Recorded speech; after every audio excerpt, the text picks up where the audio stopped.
रामपुर गांव में बिरजू अपनी पत्नी मेघा और 5 साल का बेटा राजू के साथ रहता था। वह खेती करता है, लेकिन स्वभाव से बहुत लालची और कंजूस था। हरिया भाई, एक बात बताओ, मैं सोच रहा हूँ ऐसा क्या डालूं खेत में जिससे मेरी उपज 4 गुना हो जाए और मैं जल्दी मुनाफा कमा सकूं। अरे बिरजू, तेरे खेत में तो पहले ही इतनी अच्छी अच्छी सब्जियां हो रही हैं, फिर ये लालच में क्यों पड़ रहा है? अरे इससे कुछ नहीं होता, मैं और पैसे कमाना चाहता हूँ। जितना ज्यादा बेचूंगा उतना जल्दी अमीर बनूंगा। लेकिन भाई, ज्यादा लालच हमेशा नुकसान देता है, खेती में तो खासकर। अगर तू कुछ गलत डाल देगा तो जमीन भी खराब हो सकती है और सब्जियां भी। अरे तू चिंता मत कर, मुझे पता है क्या करना है और मैं मौका छोड़ने वाला नहीं हूँ। ठीक है, जो होगा देखा जाएगा। इतना कहकर बिरजू खेत की तरफ बढ़ता है। हे भगवान, इस बार तो तूने मुझे गजब का आशीर्वाद दिया है।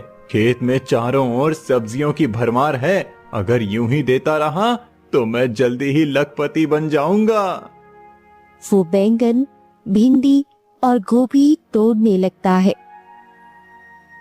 तभी एक कमजोर सी बूढ़ी औरत धीरे धीरे पास आती है। सेठ जी, अरे ओ सेठ जी, जरा मेरी भी सुन लीजिए। मेरे घर में बच्चे भूख से रो रहे हैं।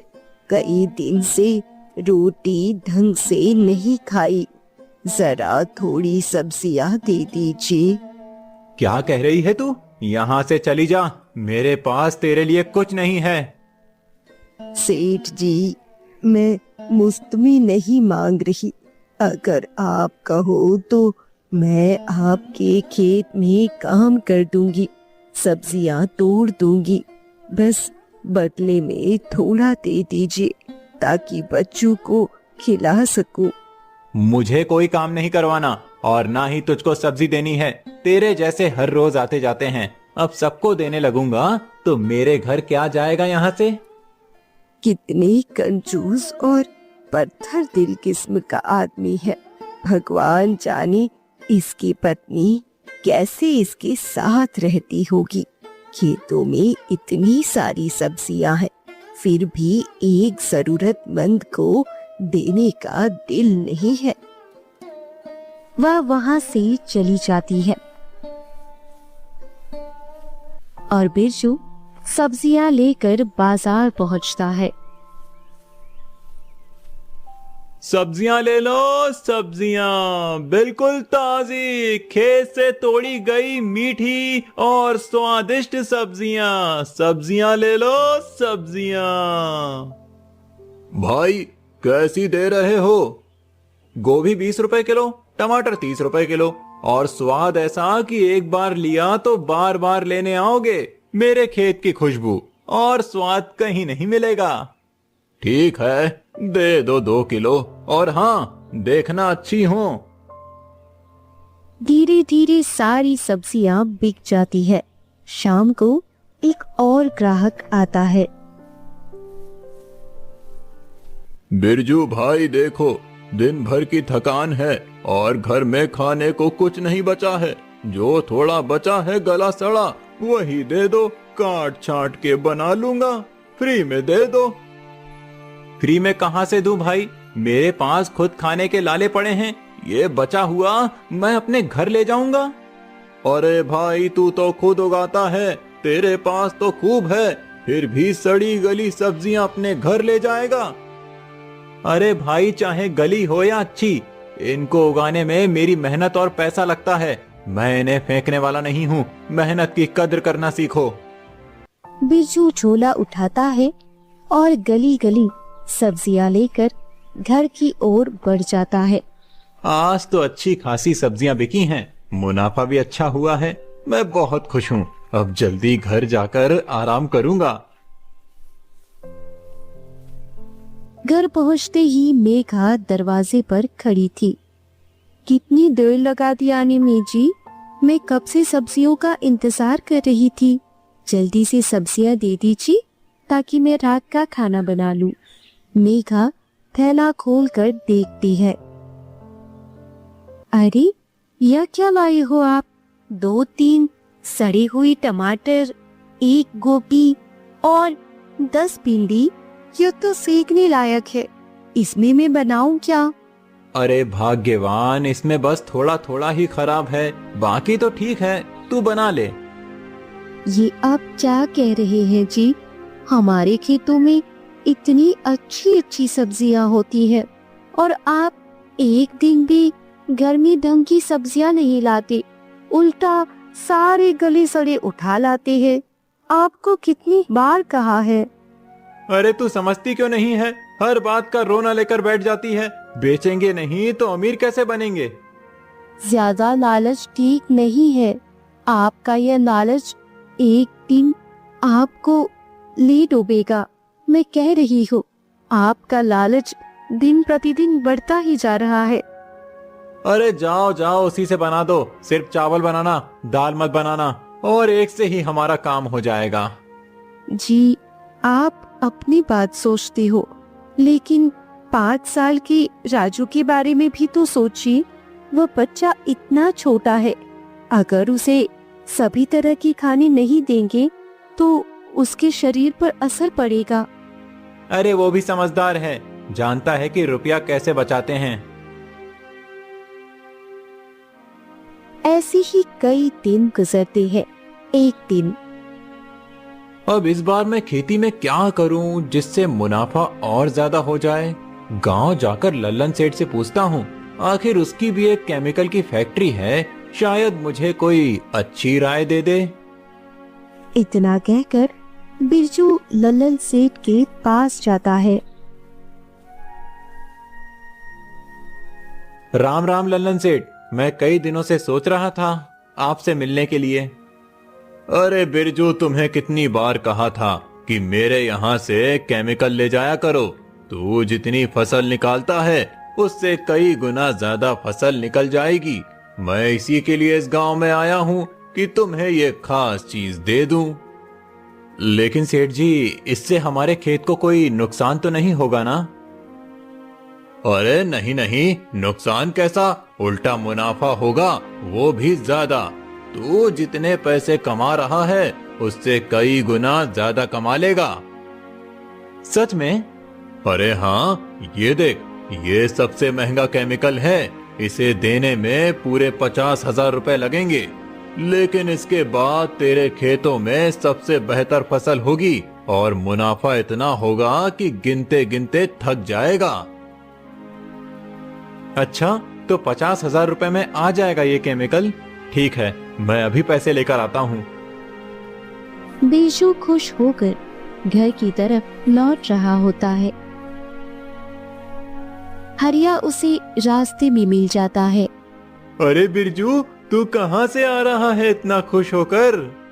अरे हरिया, उस तरफ लल्लन सेठ मिला था, मुझे अच्छी क्वालिटी के केमिकल दे रहा है, कह रहा है कि इससे मेरी फसल बहुत अच्छी होगी। अरे तू पागल है, केमिकल के पीछे क्यों पड़ा है? वो लल्लन तो सिर्फ भोले भाले किसानों को फंसाकर अपना केमिकल बेचता है। तू ये चक्कर में मत पड़। मेरे जैसी गोबर की खाद डाल और उसी से खेती कर, उससे खेत भी उपजाऊ रहेंगे और सब्जियां भी ताकतवर होंगी। लेकिन हरिया, इसमें समय बहुत लगता है और फसल कम होती है। आखिर जमाना आगे बढ़ गया है तो हमें भी आगे बढ़ना चाहिए। बिरजू, ये खाद हमारे बाप दादाओं के जमाने से खेतों को बचाती आई है और ये केमिकल धीरे धीरे खेतों को बर्बाद कर देगा। ये गोबर खाद वाली बातें अब पुराने जमाने की हो गई हैं। हमारे जमाने में केमिकल आया है तो मैं उसी से तो खेती करूंगा, कम समय में ज्यादा मुनाफा कमाऊंगा। बिरजू खुश होकर घर लौटता है। क्या हुआ जी, आप इतने मुस्कुरा क्यों रहे हो? कुछ नहीं, बस मैंने कुछ सोच लिया है। बिरजू अलमारी में से पैसे निकालने लगता है। अरे, आप इतने सारे पैसे लेकर कहाँ जा रही हो? केमिकल लाने जा रहा हूँ, जिससे खेती में ढेर सारी उपज होगी और हम जल्दी ही अमीर बन जाएंगे। ये आप क्या कह रहे हैं जी? केमिकल खेत में डालोगी तो जमीन खराब हो जाएगी, हमारे खेत की जो नमी है वह मिट जाएगी, सब्जियां भी बाहर से सुंदर दिखेंगी लेकिन सेहत के लिए जहर बन जाएगी। कृपया ऐसा मत करिए, मैं आपसे हाथ जोड़कर कह रही हूँ। अरे तुम चुप रहो, तुम्हें क्या पता मुनाफा कैसे कमाया जाता है। आज अगर मैंने मौका पकड़ लिया तो मेरी किस्मत पलट जाएगी। तुम बस देखना मैं क्या करता हूँ। बिरजू पैसे लेकर लाला सेठ के पास जाता है।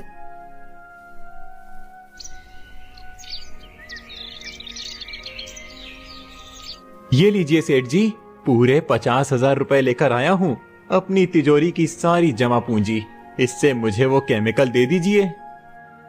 ये हुई ना समझदारों वाली बात। अब तू देखना, इतना मुनाफा कमाएगा कि अगली बार तो तू इससे भी महंगा केमिकल ले जाएगा।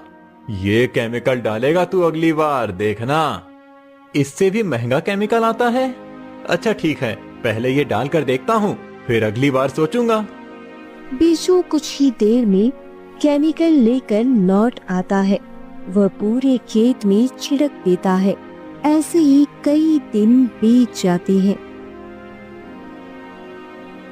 वाह, देखो तो सही, सब्जियां कितनी जल्दी और कितनी ज्यादा हो गई हैं। अब तो मजा आएगा, इस बार मुनाफा ही मुनाफा होगा। कुछ दिन बाद बाजार में बिरजू सारी सब्जियां तोड़कर ले जाता है। अरे बिरजू भाई, तुम्हारी सब्जियां तो गजब की हैं। देखने में कितनी सुंदर और एकदम लाल लाल, ऐसी तो पूरे बाजार में कहीं नहीं है। हाँ भाई, पूरे बाजार में सबसे सुंदर सब्जी तुम्हारी ही है, मुझे भी दे दो जल्दी। कुछ ही देर में सारी सब्जियां बिक जाती हैं। अरे पता नहीं बिरजू क्या डालता है अपने खेत में, इतना ज्यादा और सुंदर माल कैसे उगता है। अरे भाई, ये खेत में केमिकल डाल रहा है, तभी इसकी सब्जियां ऐसी हो रही हैं। अच्छा तो ये राज है भाई, याद रखना, ये 4 दिन की चांदी है, इसके बाद अंधेरी रात ही आएगी। अभी मुनाफा होगा लेकिन बाद में खून के आंसू रोना पड़ेगा। बिरजू पर असर नहीं होता, वह सब्जियां बेचकर घर लौटता है और मेघा को सब्जियां दे देता है। देखो भाग्यवान, इस बार तुम्हारे लिए बिल्कुल अच्छी अच्छी सब्जियां लाया हूँ। इतनी सुंदर सब्जी मैंने पहले कभी नहीं उगाई। सच भी आज तो सब्जियां देखने में बहुत अच्छी लग रही है। अच्छा, इन्हें धोकर बना लेती हूँ। कुछ दिन बीतते हैं, अगली फसल का समय आता है। मेघा, इस बार तो मैं खेत और घर दोनों गिरवी रखकर ढेर सारा केमिकल लाऊंगा और खेत में छिड़क दूंगा। फसल 1 महीने में तैयार हो जाएगी। जितना ज्यादा उगाऊंगा उतना ज्यादा मुनाफा। लोगों को हमारी सब्जी खूब पसंद आ रही है। ये क्या कह रहे हैं आप? मैं कितनी बार समझा चुकी हूँ, खेत में और केमिकल मत डालिए, हमारी जमीन बर्बाद हो जाएगी। ये हमारी रोजी रोटी है। आज मुनाफा दिख रहा है लेकिन कल पछताना पड़ेगा। तुम्हें मेरी समझ पर भरोसा नहीं है? मैंने अपनी सारी जमा पूंजी लगाकर ये काम किया है और देख लो, सब्जियां खूब बिक रही हैं। अब मैं और ज्यादा डालूंगा, बस देखना। अब मैं 1 लाख वाला केमिकल लूंगा, जिससे 1 महीने में ही मेरी फसल तैयार हो जाएगी। पर इतने पैसे कहाँ से आएंगे जी? घर गिरवी रख लूंगा, फिर मुनाफा हो जाएगा तो सारे पैसे चुका दूंगा। ऐसा मत कीजिए, हम बर्बाद हो जाएंगे। लेकिन बिरजू बिना कुछ कहे फिर लल्लन सेठ के पास जाता है। लल्लन सेठ, मुझे फिर से केमिकल चाहिए, वो 1 लाख वाला। अब मुझे समझ में आ गया है कि आखिर केमिकल का कमाल क्या होता है। कम मेहनत में ज्यादा मुनाफा। पिछली बार मैंने जितना लगाया उसका 3 गुना मुनाफा मिला है मुझे। वाह बिरजू, यही तो मैं कह रहा था, जब फायदा हो रहा है तो पीछे क्यों हटना। ये लो, ये 1 लाख वाला केमिकल, इससे तो तेरे खेत सोना उगलेंगे। ठीक है, ये लो पैसे और मुझे वो केमिकल दे दो।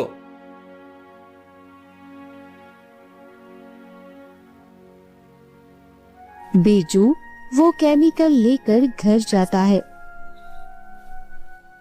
अरे आप मेरी बात मान लो बिरजू, ऐसा मत करो। इतना केमिकल खेत में डालने से कुछ नहीं होगा, उल्टा नुकसान हो जाएगा। इतना क्या करना है, मेहनत से भी तो फसल आ सकती है ना। अरे मेघा, तुम नहीं समझती। देखना, इस बार खेत में चमत्कार होगा। देखते ही देखते 1 महीने में खेत लहलहा उठे। सब्जियों की कतारें ऐसी चमक रही थी जैसे सोने पर धूप पड़ रही हो। अरे वाह, मजा आ गया। ये सब्जियां तो मुझे दिन दूना रात चौगुना मुनाफा देने वाली हैं। अब तो इस बार मैं माला माल हो जाऊंगा। बिरजू ने सारी सब्जियां बाजार में बेचनी शुरू कर दी। घर में भी वही सब्जियां रोज खाने लगा। कुछ दिन यूं ही बीते, फिर एक दिन अचानक जैसे ही बिरजू बाजार से सब्जियां बेचकर घर लौटा। क्या हुआ मेघा, तुम इतनी परेशान क्यों हो? और ये लो, मैं आज फिर से तुम्हारे लिए ताजी ताजी सब्जियां लेकर आया हूँ। क्या हुआ जी, आपने इतनी देर क्यों लगा दी? जल्दी चलिए, हमारे राजू की हालत बहुत खराब है। सुबह तो ठीक था, लेकिन अचानक उसका पेट दर्द बढ़ गया। उसका पेट दर्द से फटने जैसा हो गया। वह रोते रोते बेहोश होकर गिर पड़ा है। मैं डर के मारे कांप रही हूँ। जल्दी चलिए, जल्दी वैद्य जी को बुलाइए। क्या राजू की तबीयत? चलो अभी चलते हैं। दोनों राजू को लेकर वैद्य के पास पहुँचते हैं। वैद्य जी, देखिए ना, राजू को क्या हो गया। इसके पेट में बहुत दर्द हो रहा था और ये बेहोश हो गया। आप इसे जल्दी चेक कर लीजिए। फिर वैद्य जैसे ही जांच करता है और उसे कुछ उपचार करता है। वैद्य जी, मेरे बेटे राजू को क्या हो गया? वो ठीक तो हो जाएगा ना? बिरजू, मैंने अपनी पूरी कोशिश कर ली, लेकिन मुझे माफ कर दो। तुम्हारा बेटा अब इस दुनिया में नहीं रहा। नहीं, ये आप क्या कह रहे हैं? मेरा बेटा राजू, वो तो आज सुबह हंस रहा था, खेल रहा था। ऐसा कैसे हो सकता है? उसके पेट और लिवर पर गंभीर असर हुआ था। जांच में पता चला कि उसने कोई ऐसा खाना खा लिया था जिसमें जहरीला केमिकल मिला हुआ था। ये जरूर धीरे धीरे उसके शरीर को अंदर से खा गया और जब तक लक्षण दिखे बहुत देर हो चुकी थी। मुझे अफसोस है, मैं उसे बचा नहीं सका। केमिकल? लेकिन नहीं, ऐसा नहीं हो सकता। बिरजू रोते हुए राजू के निर्जीव शरीर को गोद में उठाता है और घर की ओर लौटता है।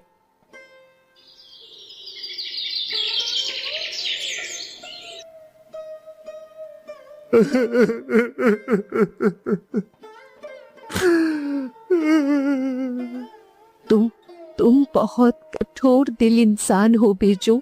तुमने अपने मुनाफे के लालच में मेरे बेटे की जान ले ली।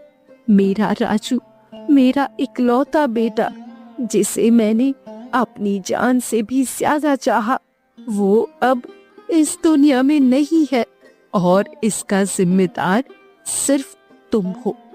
मेघा, मैं नहीं जानता था ऐसा हो जाएगा। अपने खेत, अपने घर और अपने बच्चों की फिक्र नहीं रही। तुम्हें सिर्फ अपने पैसे और मुनाफे से मतलब रहा। आज तुम्हारी लालच ने मेरा संसार उजाड़ दिया। अब मैं तुम्हारे साथ एक पल भी नहीं रह सकती। तुम्हारे पास रहेंगे, तुम्हारे पैसे, तुम्हारा मुनाफा, और मैं रहूंगी अपने बेटे की यादों के साथ। ऐसा मत करो मेघा, मैं तुम्हारे बिना नहीं रह सकता। मुझे छोड़कर मत जाओ, मैं टूट जाऊंगा। मेरी बद्दुआ है बिरजू, तुम्हारे साथ वही होगा जो तुम कभी सोच भी नहीं सकते। तुम्हारा खेत, तुम्हारा धन सब खत्म हो जाएगा, तुम अकेले रह जाओगे, और तब तुम्हें समझ आएगा कि मुनाफे का लालच कितना जहरीला होता है। इतना कहकर मेघा घर छोड़कर चली जाती है। बिरजू उसे रोकने की कोशिश करता है, लेकिन वह रुकती नहीं। कुछ दिन गुजरते हैं और बिरजू के खेत से सारी उपज और मिट्टी की ताकत खत्म हो जाती है। हे भगवान, ये क्या हो गया? मेरी सारी सब्जियां ये सारी गल कैसे गई? और ये क्या? ये मिट्टी तो पूरी तरह से फट रही है। अब मैं क्या करूं? मैं तो पूरी तरह से बर्बाद हो गया हूं। मैंने घर भी गिरवी रख दिया और मेरा बेटा भी चला गया और मेरी पत्नी भी। अब मैं क्या करूं? मैं तो बर्बाद हो गया पूरी तरह से। लालच के चक्कर में ये क्या हो गया? अरे बिरजू देख, तेरा खेत तो वीरान हो गया। अब यहाँ घास भी नहीं उगेगी। मैंने तुझे पहले ही कहा था, पर तू सुनता कहाँ है? अपने लालच के चक्कर में भागता रहा उस लालची सेठ के पास। लालच ने तुझसे सब कुछ छीन लिया बिरजू। फसल भी गई, पत्नी भी चली गई, और बेटा तो लालच के जहर से मर ही गया। ज्यादा चाह का यही अंजाम होता है। अब तो तेरे पास खाने को भी कुछ नहीं बचा। किसी को कोई जवाब नहीं देता और वो चलता रहता है, अकेला और निराश हो चुका था। खाने को मोहताज था। फिर ऐसे ही कई दिन बीत जाते हैं और वह भूखा प्यासा जंगलों की तरफ चला जाता है।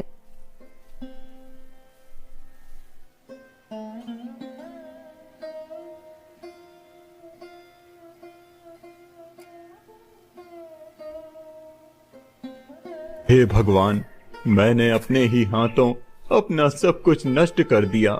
मैंने बेटे को खो दिया, पत्नी को रुला दिया, खेत को जहर से भर दिया, मुझे पैसे की भूख ने अंधा कर दिया। अब मैं किसके लिए जीऊं? मेरा दिल खाली है, मेरी आत्मा रो रही है।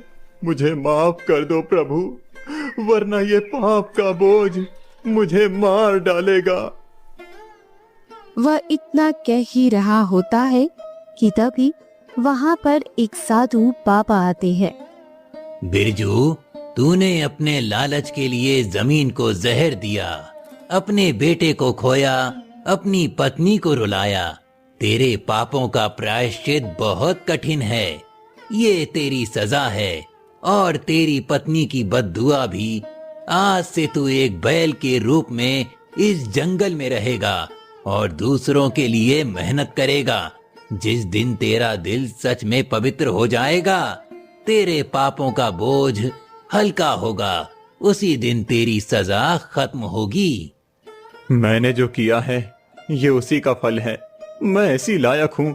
अब मुझे बैल बनकर अपनी गलती का दर्द महसूस करना होगा। मुझे ये परीक्षा स्वीकार है महाराज। हिम्मत रखना, तुम ये परीक्षा भी पास कर लोगे। इतना कहकर साधु बाबा वहां से चली जाती है और तभी बिरजू एक बैल के रूप में बदल जाता है। कई दिन तक बैल के रूप में जंगल में भटकते हुए बिरजू को गांव का हरिया देख ही लेता है। अरे, इतना हट्टा कट्टा बैल और अकेले जंगल में घूम रहा है। इसे पकड़ लेता हूँ, अपने खेत में जुताई करवा लूंगा। वैसे रमेश जुताई के 400 रुपए लेता है और ये तो फोकट में होगा। फिर हरिया बैल को पकड़ लेता है। चलो मेरे साथ चलो और मेरे सारे खेतों में जुताई करो। मुझे बहुत सारी फसल बोनी है। और हरिया बैल को खींच कर लाता है और अपने खेतों में उससे जुताई करवाने लगता है। इसी तरह कई दिन बीत जाते हैं। हे भगवान, अब मुझे बैल बनकर खेतों में जोता जा रहा है। मैं पूरी तरह से थक चुका हूँ और ये दिन रात मुझसे काम करवा रहा है। ऊपर वाला मुझ पर रहम करे।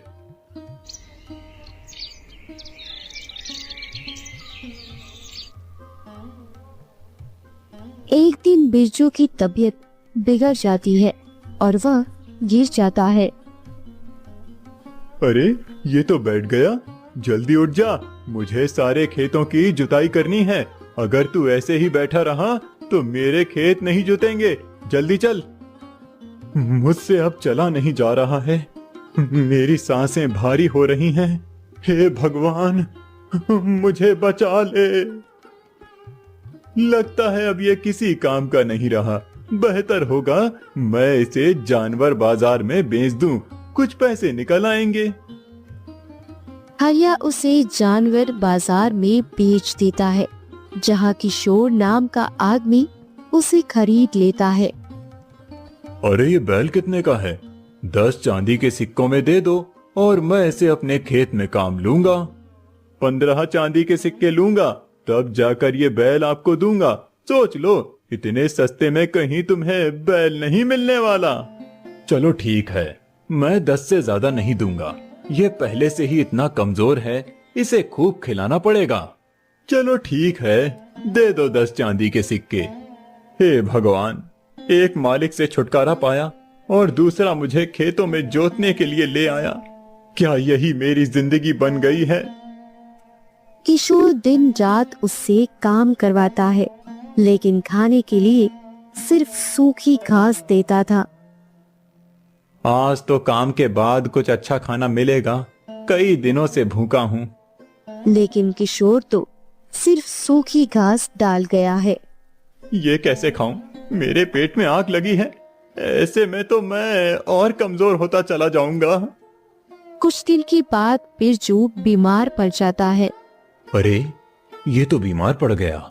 मैंने इसे 10 चांदी के सिक्कों में खरीदा था और अब इलाज कराऊं तो 15 से 20 सिक्के लगेंगे। बेहतर है इसे घर से बाहर निकाल दूं। हे भगवान, अब मैं फिर से अकेला हो गया हूँ। ना घर है, ना सहारा है, बस दर्द और पछतावा है।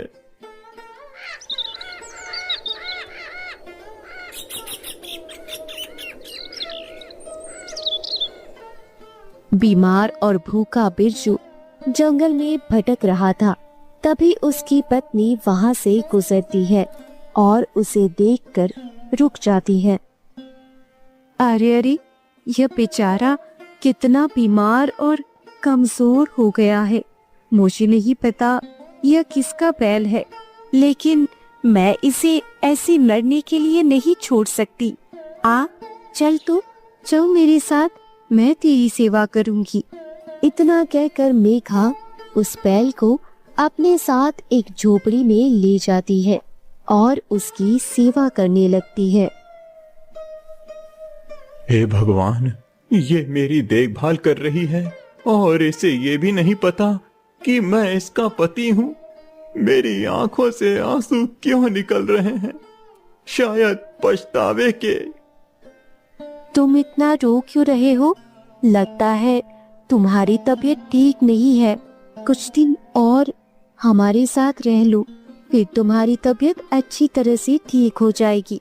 उसके बाद अपने परिवार के पास चले जाना। और मैंने तुम्हें यहाँ बंधक नहीं बनाया है, इसलिए तुम रोना बंद कर दो। मैं तुम्हें कैसे बताऊं मेघा? मैं इसीलिए रो रहा हूँ क्योंकि मैं तुम्हारा पति हूँ और तुम मुझे पहचान नहीं रही हो। काश मैंने तुम्हारी और अपने बेटे की कदर की होती। तभी साधु बाबा फकीर का रूप धरकर उसके दरवाजे पर आते हैं। बेटी, मुझे कुछ खाना दे, मैं बहुत भूखा हूँ, कई दिनों से तरस रहा हूँ। भगवान तुम्हारा भला करेगा। किसी भूखे को भोजन कराओगी तो। बाबा, मेरे घर में खाने को कुछ नहीं है। मैं खुद कई दिन से भूखी हूँ। मैं क्या ही आपको दूं? और जो थोड़ा बहुत था वो भोजन मैंने इस बैल की सेवा में लगा दिया। इस वजह से हमारे पास खाने को एक दाना तक नहीं है। मुझे क्षमा कर दीजिए महाराज। तेरे घर में वो है जो तू देख नहीं पा रही है। वो बैल जिसे तू इतने दिनों से पाल रही है, वही तेरा पति है। तेरी बद्दुआ और उसके कर्मों का फल है। क्या क्या क्या ये सच है बाबा? बाबा, ये मेरा पति है? हे भगवान, मैं तो इसे पहचान भी नहीं पाई। हाँ बेटी, ये तेरा ही पति है। ये अपने कर्मों का फल भोग रहा है। जो इसने किया वही भुगत रहा है। महाराज, मेरे पति इंसान कैसे बन सकते हैं? आप कोई रास्ता बताइए। मैं इसके लिए कुछ भी करने को तैयार हूँ। हाँ, मैंने इसे श्राप दिया था, पर मैं ये कभी नहीं चाहूंगी कि ये बैल बनकर दर दर की ठोकरें खाए। मैं ऐसा नहीं चाहती हूँ। अगर तू इसे आजाद करना चाहती है तो तुझे अपना दिया हुआ श्राप वापस लेना होगा। हाँ महाराज, मैं अपना श्राप वापस लेती हूँ। बेटी, तेरा दिल बहुत बड़ा है। कोई ऐसा नहीं कर पाता जो तूने किया है। महाराज, इसमें मैंने कुछ बड़ा नहीं किया। उस वक्त मैं एक माँ थी जिसने एक पिता को उसकी लापरवाही के लिए श्राप दिया था। उस लापरवाही में मेरा बच्चा चला गया। पर आज मैं एक पत्नी हूँ जो अपने पति को इस हालत में नहीं देख सकती। इसलिए मैंने अपना श्राप वापस ले लिया। बेटी, तेरे मन की ममता ने मुझे प्रसन्न कर दिया है। आज से तेरे पति की सजा खत्म होती है। बिरजू फिर से इंसान बन जाता है। मेघा, मैं बहुत शर्मिंदा हूँ। लालच ने मुझे अंधा कर दिया था। मैंने अपना घर खोया, अपना बेटा खोया और तुझे दुख दिया। मुझे माफ कर दे। तुम्हें तुम्हारी सजा मिल गई है। मैंने तुम्हें माफ कर दिया है। अब हम नया जीवन शुरू करेंगे, लेकिन बिना लालच के। बिरजू, तू मेहनती है, लेकिन लालच ने तुझे अंधा कर दिया था। अब जो भी अपने हाथों से बोएगा उसका 10 गुना मिलेगा, लेकिन शुद्ध मन से और बिना छल के। बाबा, मैं वादा करता हूँ अब कभी लालच नहीं करूंगा। मैं अपनी मेहनत और ईमानदारी से ही फसल उगाऊंगा। अगले सीजन में बिरजू बिना केमिकल के मेहनत से खेती करता है।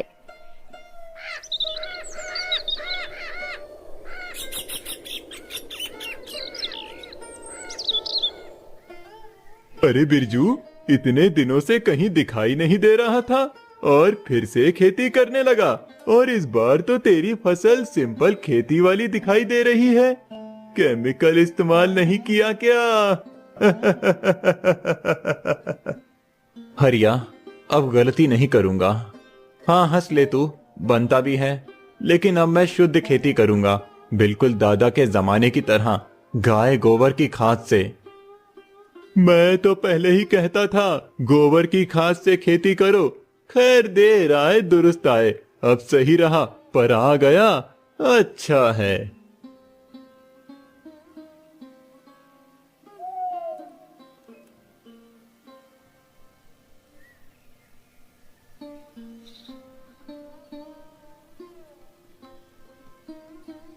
अरे, वो तो किशन है और केमिकल खरीद रहा है। मुझे रोकना होगा।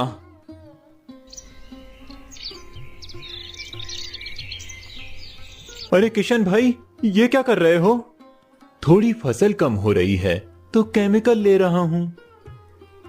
नहीं, केमिकल मत लो। शुद्ध गाय के गोबर वाली खेती करो, तुम्हारा खेत भी बचेगा और फसल भी। अरे अपने काम से मतलब रख, चुप कर। तेरी वजह से मैं पूरी तरह बर्बाद हो गया लल्लन। ये मैं कभी नहीं भूलूंगा, मरते दम तक। पर अब गांव में किसी को बर्बाद नहीं होने दूंगा, सबको सही राह सिखाऊंगा, केमिकल फ्री खेती के लिए कहूंगा। चल तूने बोल दिया तो अब मुझे भी शक हो रहा है। पहले डरता था केमिकल लेने से, पर तेरी बातें सुनकर लग रहा है गाय गोबर वाली खेती ही सही है। किशन केमिकल छोड़ देता है और चला जाता है। धीरे धीरे लल्लम सेठ की दुकान पर सन्नाटा छा गया। गांव के लोग अब सिर्फ गाय गोबर की खाद से खेती करने लगे। बिरजू, जिसने लालच से सब खोया था, अब गांव का सबसे भरोसेमंद किसानी गुरु बन गया था।